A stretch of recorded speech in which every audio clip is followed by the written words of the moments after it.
February 11th, 1990, Nelson Mandela is released. It's been 1 year now, and we'll look back and ahead. Global Vision presents the television news magazine of Southern Africa. News. Views. Frontline Focus. In-depth analysis. Covering the coverage. Cultural features. This week, South Africa Now reports these stories. Winnie Mandela goes to trial. What are the issues? What are her chances? A high-profile leader, a high-profile lawyer, and a high-profile legal case, which will test the fairness of South African justice, something critics say doesn't exist. As Pretoria and its opponents struggle for power, a look at the challenges that government faces. One of them, the task of overcoming poverty. And the question is, how do we turn our whole society around? How do we transform all of that so that we can eliminate the very processes that generate the poverty? Mandela is coming! Mandela is coming! And in our culture section, to mark the first anniversary of Nelson Mandela's release, a new music video with highlights from the video Mandela in America. Mandela did 27 hard ones, not in a window room, but in a barred one. They'll probably put a bullet in me, but I'm prepared to die and Mandela's free. All of these stories and more this week on South Africa Now. But first, the uncensored news with Thandeka Gqubule and Fana Kekana. Dumelang. During this Black History Month in America, South Africans are commemorating the first anniversary of Nelson Mandela's release. Ironically, on that very anniversary, his wife Winnie went on trial in a politically charged affair that has damaged her reputation, divided South Africans, and raised questions about the prospects of justice. Phillip Tomlinson has the report. But first, an update from Kenneth Dan in Johannesburg. There's been a new development in the Winnie Mandela kidnap and assault case. On the first day, the prosecution was to have read its evidence, but this did not go ahead as planned. Among the big news on the South African airwaves was the alleged abduction of one of the state's key witnesses, which forced the adjournment until the next day. We'll be following the story in the weeks ahead. For South Africa Now, this is Kenneth Dan at the Magistrates' Courts in Johannesburg. ANC supporters were shouting it up in front of the Supreme Court in Johannesburg on February 4th, when Winnie Mandela's trial was slated to begin. She's facing kidnap and assault charges linked to the death of this young man, allegedly taken to her house against his will 2 years ago. The leader of her bodyguard has been convicted in the case after a widely reported police raid. At the time, the case was given worldwide attention, with leaders like Murphy Morobe of the United Democratic Front distancing themselves from Winnie Mandela. We are particularly outraged at her obvious complicity in the recent abductions and assault on young people like Stompie. Recently, when we talked to Morobe, he would not disassociate himself from those remarks. Views on this question have not changed. I think that the statements that were issued are still the statements that are operating within the movement. And I think at this point in time, we've left the situation to take its course. Winnie Mandela's case continues to polarize South Africans, including members of the ANC. Initially, South African black leaders told us Winnie welcomed the trial. There has been a lot of speculation, and Winnie herself has said she welcomes the opportunity to clear her name. And we need to wait until the facts have been established before a court of law, before we pass our own judgment. Now the ANC has passed its own judgment, denouncing the trial and calling Winnie Mandela a victim of government harassment. There's no denying that she's been harassed over the years, but her critics say this should not exempt the case from being treated on its own merits. Journalist Graham Boynton reported in Vanity Fair that many of Mrs. Mandela's Soweto neighbors thought she was guilty. When it comes down to it, the very people who'd been the victims of apartheid felt that they had now become victims of their own, victims of one of their own leaders, and I think that that was unacceptable to them. Winnie herself has been silent, but initially proclaimed her innocence when she gave us a rare interview more than a year ago. I think a lot of questions will be answered then when the case does take place, but there will be answers. The rest of the world will know that we had no part in what took place or what was alleged by the press. Defending her in this case, in which several key witnesses have apparently disappeared, is the man who defended her husband, Nelson Mandela, years ago. He's George Bizos, the legendary lawyer played by Marlon Brando in the Hollywood film A Dry White Season. Are you too ashamed to look at these photographs, sir? Winnie Mandela's trial is already a case of Hollywood proportions.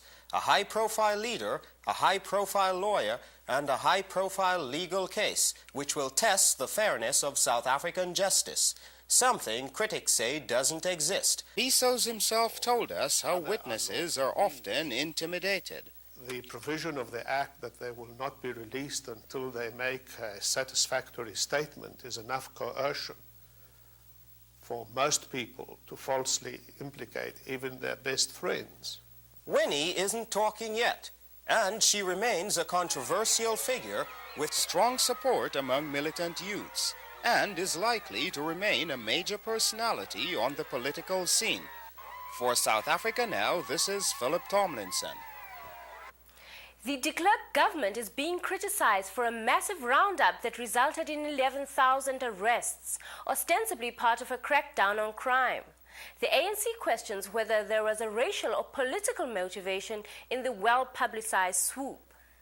Meanwhile, reaction from President de Klerk's parliament speech calling for the repeal of the Group Areas Act that has legalized residential separation and other apartheid measures is still reverberating throughout South Africa and the world. This week we have 3 different reactions from the United Nations, the Frontline States. But first, from inside South Africa, Emily Kasriel reports. The reaction on the streets of Johannesburg was mixed. Well, I'm very, very glad everything's happened at last. And I just think that it can only be good in the long run. I think there'll be 5 years of a little bit of chaos and problems like that. But I think after that it'll settle. According to me, everybody's got to have his own culture. How's it going to be like the blacks moving in between us? They do their thing, we do their thing, the Indians move in between us. How's everybody going to do their thing then? We can bring the new laws or maybe not bring the new laws. What do we want? We want equal rights, equal money, same level. See, we must share the slice of bread together. South African government-controlled television was once again optimistic. To sum up, it's been a week of unprecedented support for President de Klerk's bold moves in scrapping racial classification and segregation in urban neighborhoods and in agricultural lands. Outside of Parliament and internationally, the response has been overwhelmingly positive. And of the parties represented in the Houses, all except one have thrown their collective weight behind the President. Nelson Mandela also praised de Klerk, but advised the international community not to lift economic sanctions against South Africa. Bishop Tutu took his reaction to the readers of the Los Angeles Times, noting, "The battle is not yet over. Apartheid will be ended only when black South Africans receive the vote." And that seems to be the central issue. Government ministers acknowledge that political apartheid is not dead. Its funeral must await agreement on a new constitution. For South Africa Now, this is Emily Kasriel reporting. And in Zimbabwe, Frontline States leaders from 7 countries recommended that sanctions against South Africa be continued. Zambia's President Gqubule told the press of their decision to push for further sanctions, and Zimbabwean President Robert Mugabe said he welcomed de Klerk's proposed program for change, but said, quote, "Millions of people are still deprived of their right to vote on the basis of the color of their skin." More opposition to lifting sanctions comes from the United Nations Special Committee Against Apartheid, which urged the European community not to scrap its sanctions because Pretoria's new reforms did not go far enough. We spoke with the Assistant Secretary General of the Centre Against Apartheid, Sotiris Mazuris. If there will be any relaxation of measures now, the question is what will happen in the future if during the negotiating process we have a problem, if there are some delays or some derailings. What will be the instrument that the Western world will have in its hands to apply pressure on South Africa? And before we have really an agreement of a new constitution, a certain kind of pressure has to remain. And this is the view of the special committee. Angola is to become a multi-party democracy this April. The legal structure of the country's new systems will be established March 25th by Angola's Popular Assembly, despite the recent breakdown in talks aimed at an internal peace settlement. And as the Gulf War rages on, the countries of Southern Africa are feeling its effects. The Southern African Research and Documentation Center, based in Harare, Zimbabwe, has issued a preliminary report. Nigel Smith explains. In Zimbabwe, fuel prices have doubled in the last 6 months, up by 53% since January. In Mozambique, emergency food relief airlifts have been halted due to a 40% rise in transportation costs. In Zambia, petroleum prices have increased more than 300% since last August. And in Angola, UN convoys like these continue to step up relief efforts, ferrying supplies to people ravaged by war and famine, as UNTV reports. The convoy was the second in what's hoped to be a continuing effort to bring relief to an estimated 2 million famine victims. It was mounted after consultations with the Angolan government and UNITA, the rebel movement which controls some of the famine-stricken provinces. For the people in the famine areas of Angola, the UN shipments are providing some relief. The Gulf crisis has already had a major impact on the region even before the outbreak of fighting, mainly through higher import bills for oil. Oil prices soared, and that's had an immediate knock-on effect in other ways on the economies of all of the frontline states. Roy Lashley of Africa Recovery is describing what has been called the ripple effect, rising oil prices on the world market, which have rocked the already fragile economies of underdeveloped countries, like Zambia and Mozambique, for example. They've suddenly found that their price of this oil has just gone up 300%. So they have suddenly had to find enormous amounts of more money, which they just simply hadn't had. If we are fighting in the Middle East for civilization and decency, and watching 20 million people die in Africa and in Southern Africa being impacted, mostly being Mozambique and Angola by this, then I really do have a schizophrenic feeling about what type of decency we are talking about. Lulu Gqubule works for Oxfam America, a development organization that fears Southern Africa will become a casualty of the fighting in the Middle East. We are so concerned simply because the attention has been focused to the Gulf at this point in time, that the major donors that used to be partners in development, along with Oxfam America and other development agencies, their focus and their monies are also diverted to the issues in the Gulf. That is the pinch that we have been feeling lately. In a global economy, no one region can be immune to cataclysmic developments in another. For South Africa Now, this is Naja Smith reporting. A number of policemen will be prosecuted on the March 26 shooting deaths of protesters in the Black Township of Sebokeng. A judicial inquiry concluded that police opened fire without reason, killing 5 and wounding more than 150. Prosecutions such as this are rare in South Africa, and at the time the ANC and other groups accused the security forces of instigating the violence. While the government denied the accusation, public outrage led President de Klerk to form the inquiry. Residents of Sebokeng were marching peacefully to the police station to protest local housing and rents. A South Africa Now fact of the week. According to the New York City Police Department, youth crime dropped by 45% during Nelson Mandela's visit to New York City. You're watching South Africa Now, the television news magazine that goes behind the headlines. With the opening of South Africa's parliament, There are new indications that the government is ending racially discriminatory laws or so-called social apartheid.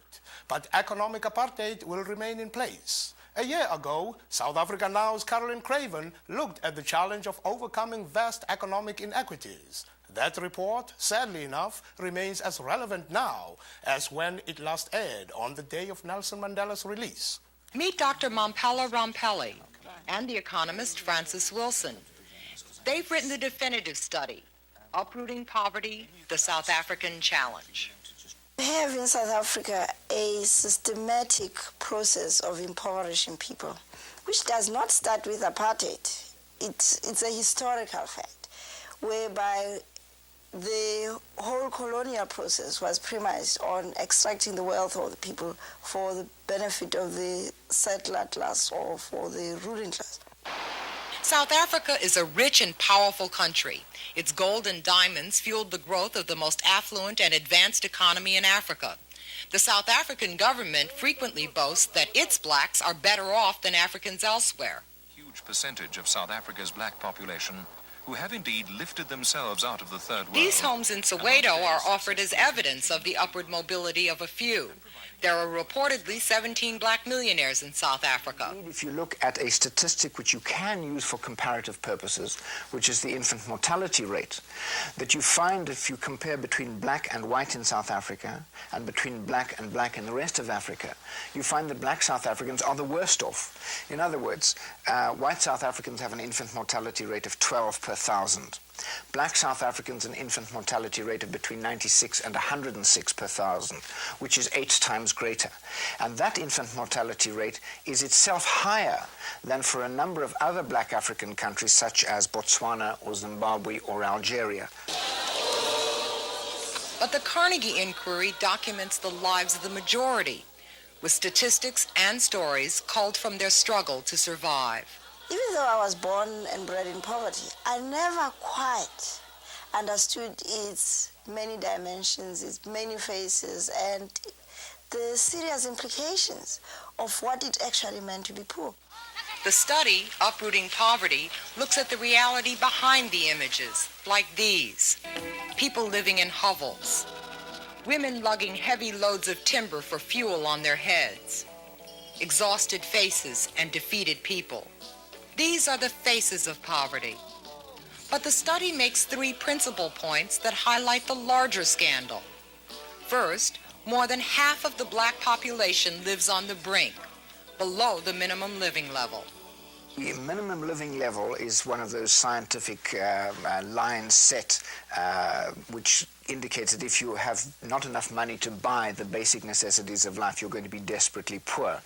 And below that minimum living level, we find on average between 60 and 65% of black South Africans are living. If you look in particular areas such as the reserves or what are called the homelands, the Bantustans, that figure is about 81%. In other words, 4 out of every 5 households simply can't make it.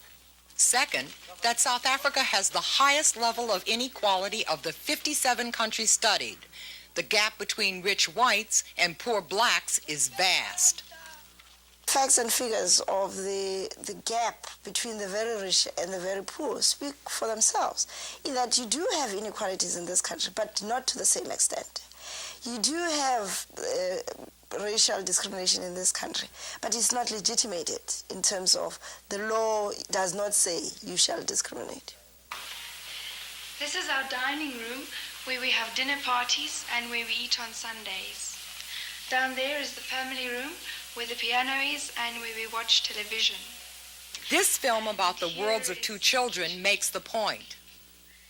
This is Julia. She's our maid and she has been staying with us for about 3 years. She stays here. She is married and has 2 children, but they stay in the homeland and she visits them during holidays. My house is not big enough for my family. This is my bedroom. It's my bed. I sleep here, and my cousin and my aunt also sleep here. Poverty in South Africa has several faces.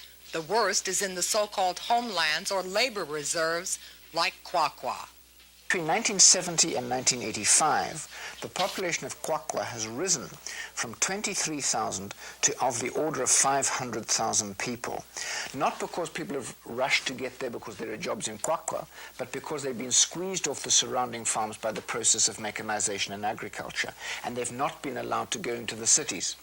This means that Qwaqwa now has a population density, a rural population density, of perhaps 100 people, 100 times greater than the surrounding Free State farms. And the people who've gone there, some of them have gone because they've been squeezed out of agriculture, some because they've been pushed through resettlement policies of this government. And so that, in a way, encapsulates the way in which apartheid has caused poverty in South Africa. Geographic isolation has created a new class, long-distance commuters.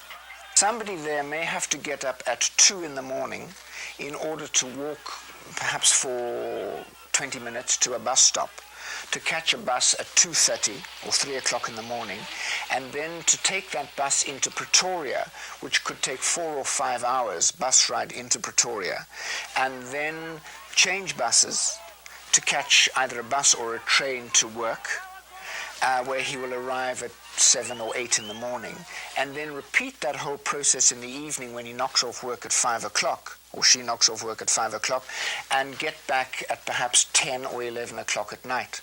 And so we have these extraordinary photographs which were taken in one of the part of the study for this inquiry of people simply asleep on the bus at 3 o'clock in the morning or 9 o'clock at night, doing this five days a week, and that is the only way in which they can find the money to keep their families alive. Poverty mustn't simply be understood. It's much more serious than that. It has to be removed. It's an evil. And the question is, how do we turn our whole society around? South Africa, apartheid. How do we transform all of that so that we can eliminate the very processes that generate the poverty? You're watching South Africa Now. Coming up next, our culture segment, featuring the best music, film, drama, and artistic expression from Southern Africa. To celebrate the first anniversary of Nelson Mandela's release and to call attention to the Mandela in America home video, jazz poet Jane Cortez agreed to allow us to turn her new song, Mandela is Coming, into a music video that you may see elsewhere. Meet the woman behind the song, Jane Cortez. I mean, after all, Mandela was coming out of prison after 27 years. I felt really elated, and for us in the United States and for him coming to the United States, it was just so much encouragement. Before then, everything was discouraging, so this was encouragement, and I felt so positive and wonderful. And Mandela did his work and is doing his work, and I felt I had to do my work too. And so we went into the studio after rehearsing and did the Mandela is Coming.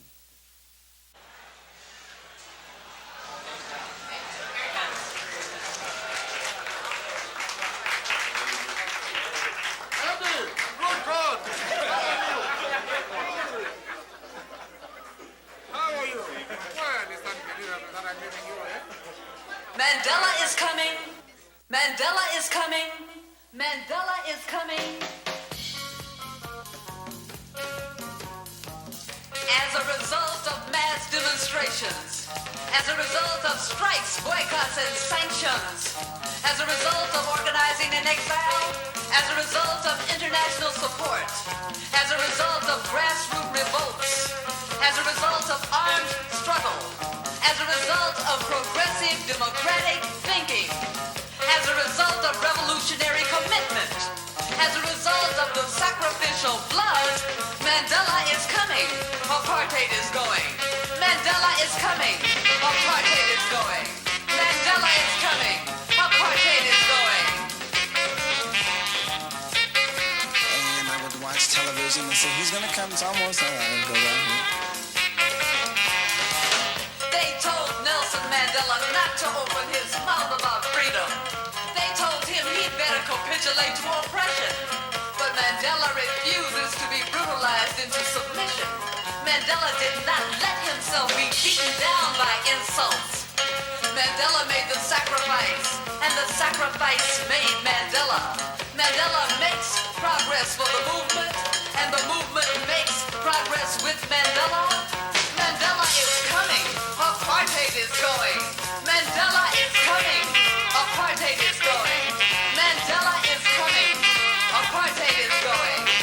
The real meaning of celebrity comes out when a man like that walks in the room. You have kept us very much entertained in prison, you know? Mandela did 27 hard ones. Not in a window room, but in a barred one. They'll probably put a bullet in me, but I'm prepared to die and Mandela's free. Try hard. Seems like a dream. I can't hold it. They speak, they only speak in emotional adjectives, you know? You didn't have to come here to be very present with me. But oh, how it makes me dance to see you. We have fought against white domination and have fought against black domination. We intend to remain true to this principle to the end of our days. Mandela knows law. Mandela is a lawyer. Mandela knows tradition. Mandela is a traditional chief. Mandela knows how to organize. Mandela is organizer for the ANC. Mandela knows the United States of America. Mandela spoke in New York, Boston, Atlanta, Miami, Detroit, Los Angeles, Oakland, and Washington, D.C. Mandela became a hero to the people in the USA. Mandela is coming. Apartheid is going. Americans, stand up!